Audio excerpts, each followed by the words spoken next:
Hi there, this is Christophe together with Justine on our podcast. So what's the topic of today? I think today we're going to talk about how people in the industry of helping and healing tend to not know that when they decide to do this career, that they have to be 50% business person. Mm.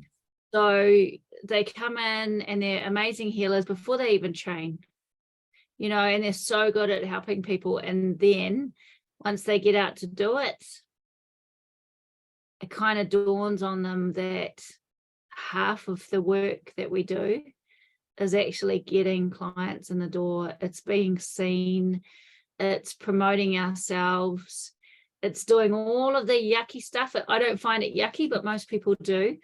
All of the stuff that actually gets us in front of people.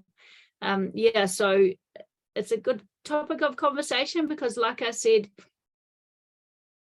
people don't seem to let people know prior to trainings that half of our job is actually in promotion and business. We get pretty good at it pretty fast if we stick to it, but it is something that I know a lot of people in our industry or helping and healing industry struggle with. Isn't this a general problem globally? I mean, I'm located in Europe, you're in New Zealand. If I talk to my students, I kind of see the same problems you have, isn't it? Yeah, totally. Yeah. And everyone wants to come in and they want to heal and get going, and see people. And it's like, but people aren't coming in. I haven't got clients. And there are lots of spiritual things and ideas that can actually hinder us quite a lot. And one of those is that if we're meant to be doing this, people will come. If we put it out to the universe, the clients will come. And yes, I do believe that totally is massively important. Like if our intention is that people come, it puts us into the right space for people to come. But what I find is myself, I made a deal with the universe that if I was going to be doing this work, then I had to have a minimum of 10 clients a week because I wasn't going to be a poor healer, or at least I wasn't going to be going out and doing this work and not being able to feed my kids, kind of thing.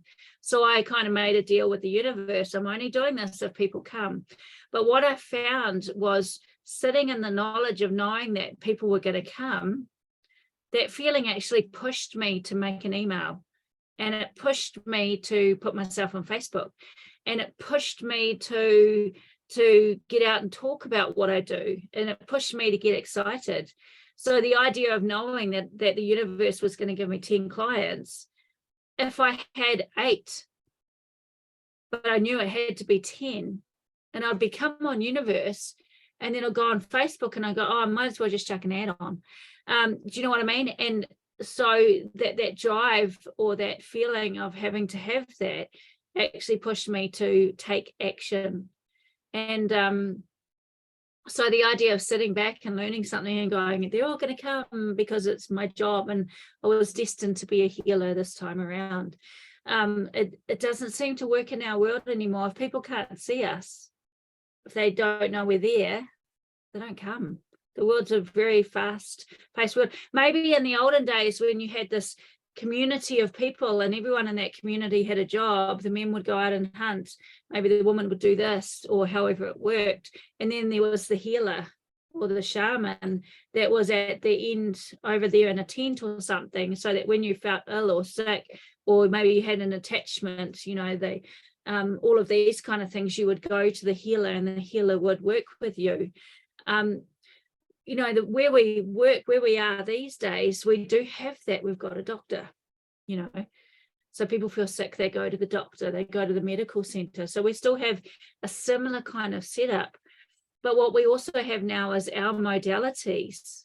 But we need to actually be seen and be front of mind because it's a busy world. And so the whole idea of sitting back and the people will come is probably an offshoot from maybe our history going back thousands of years where that's what happened. as well as probably getting burned at the stake and all the other cool things that we would have gone through in the past, you know. But yeah, so now coming into this job, having that kind of mindset of people will just come actually stops a lot of amazing people with amazing abilities to help from never helping people. You know, the most amazing people, they're not out there, they don't get themselves out there.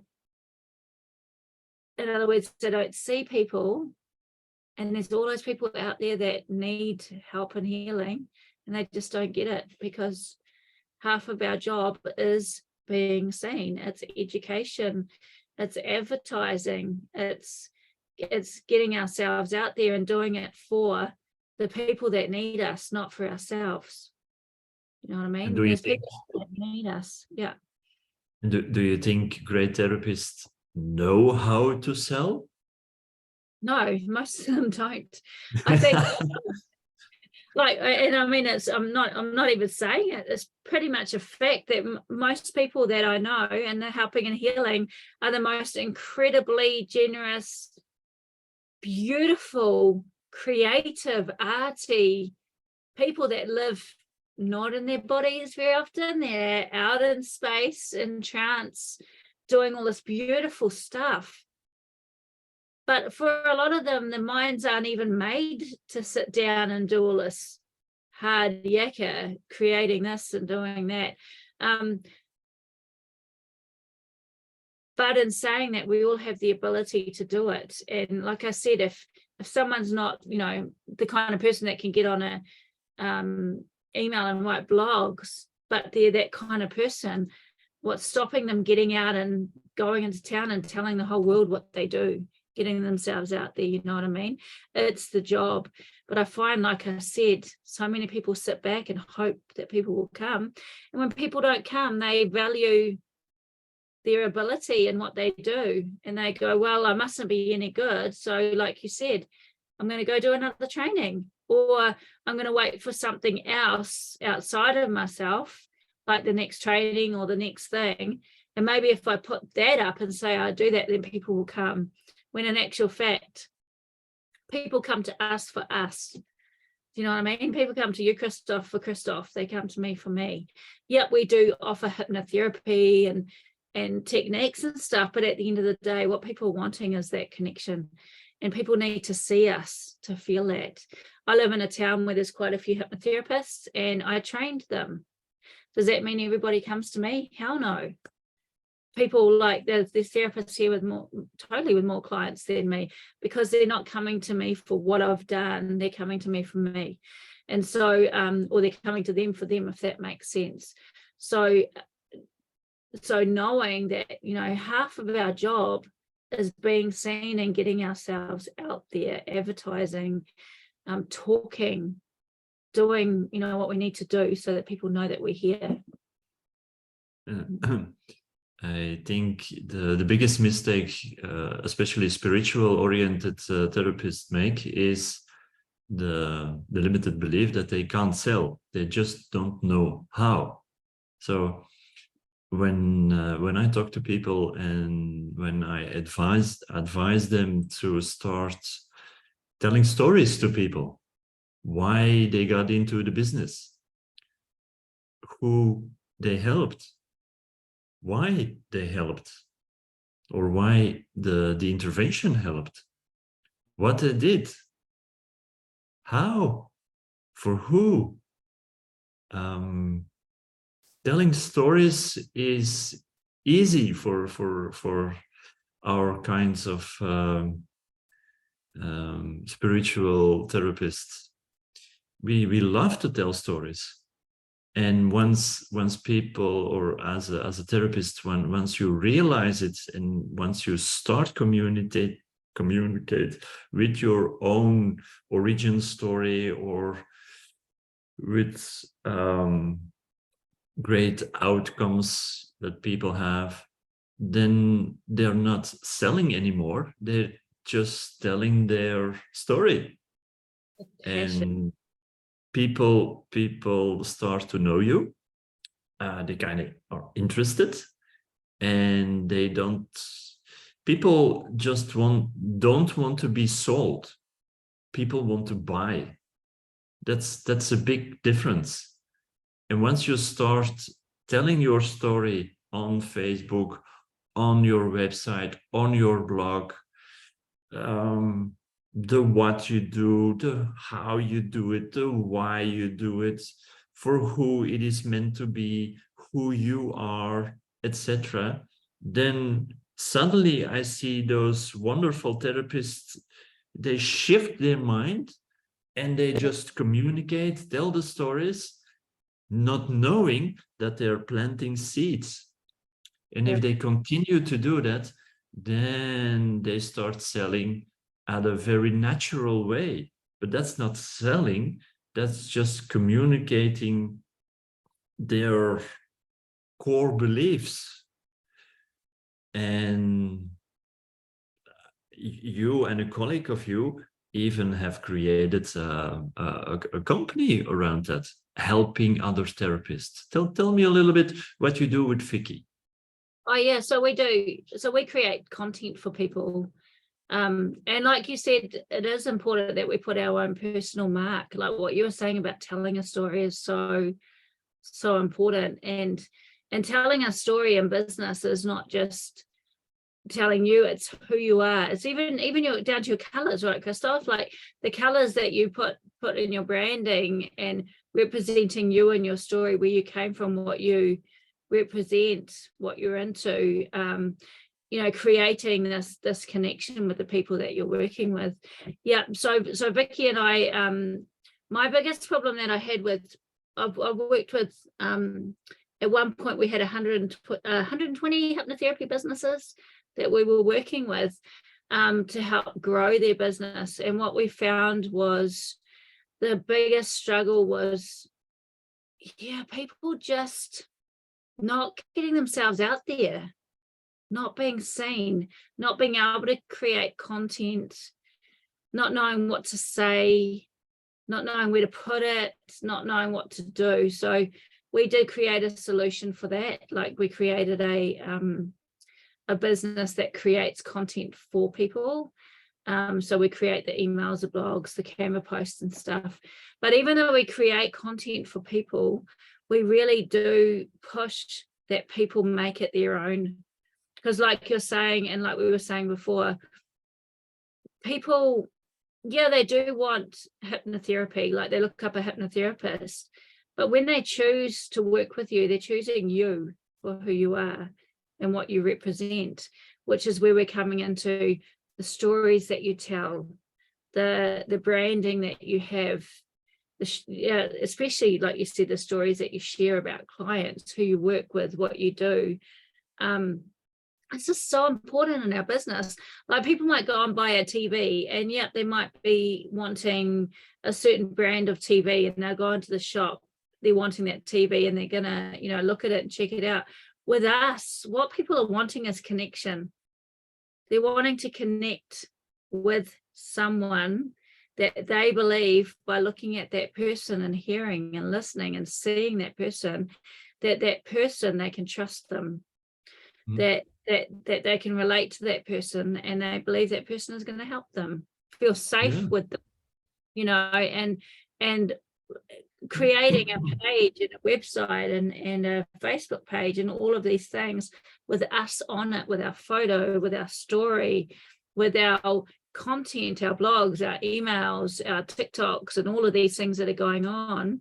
What we're actually doing is creating, we were talking about connection in last posts, but creating connection with people, creating, like you said about creating a story. When they listen to our stories, they're creating a story in their mind as they listen to what's going to happen if they come and see us.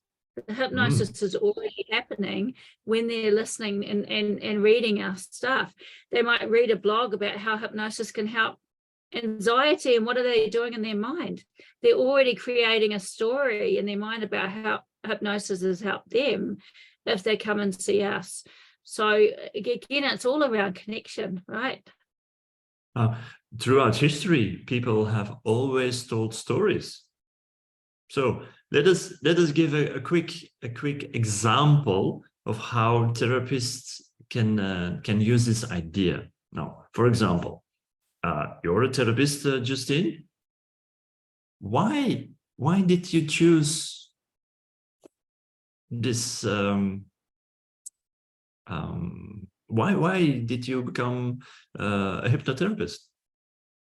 I became a hypnotherapist because it works. Because So it works. And did you have your own experience?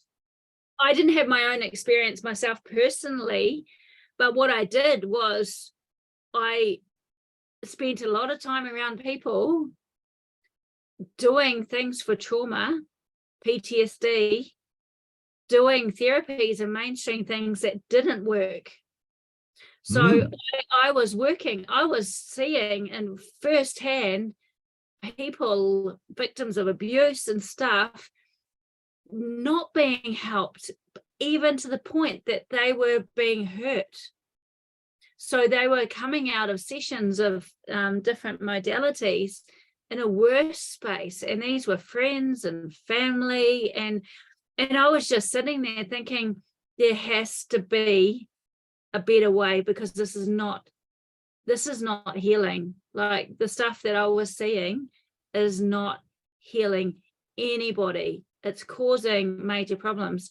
So my journey, being a spiritual person, was looking at what does help. And that's what led me to the journey of hypnosis, hypnotherapy, now the trauma-informed therapy, and the spirituality, and even the psychedelics. It's like my journey was working with finding ways to actually get people to change very quickly and to move forward and not have to ever relive trauma and stuff, which is what people are being made to do.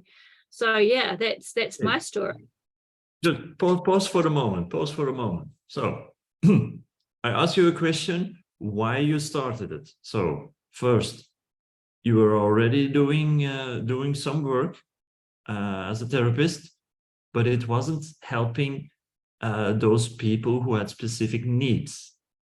Yeah. Then you knew what wasn't working. So I guess a lot of person can identify with this, and suddenly they had an insight and took a training or realized something which did do the work, correct?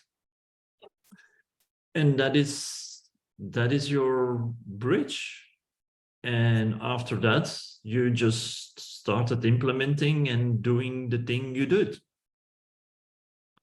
And all went well. Clients were happy, you were happy, everyone is happy. So I guess everyone has her or his own origin story. Yeah. Why they suddenly started to do this form of therapy, whether it is spiritual hypnosis or plant-based medicine or whatever it is, and they implement it and it seems to work. So if therapist starts to communicate that story, people will get to know you, like you, trust you, and come to you. Is this selling? Yes, it is. Is this informing? Yes, it is. But it's not hardcore. It's just communicating who you are. And I think more therapists should do this and communicate on the social media and on their digital platforms. Totally, 100%. 100%. What a cool topic to talk about today, Christophe. It's a big takeaway. You're a therapist, at least some of the listeners will be a big percentage. You know what? So I've got a challenge. Yeah. I have a challenge for our listeners. I challenge any of our listeners that are listening to us. If you make an origin story, share it with Christophe and I, and we will jump on your platform and we'll like it. Whether it be TikTok, we'll follow you, YouTube, we'll find you, and we will like and comment on your story. So if you listen to this podcast and you go out and do your origin story and share it with us, you can share it on the link where, however you're listening, we will find you, and we will, as long as you give us the details, and we'll get in there and listen and give you a high five for it. What do you reckon, Christophe? Absolutely. They can put it on the YouTube channel. They can reach out to us. Absolutely. I think it's wonderful that that people actually can start doing stuff and sharing the origin story. Wow, how cool is that? Then we get to know the person on the other side. Yeah, absolutely. Oh, that sounds very cool. Oh, so see you next time. See you later.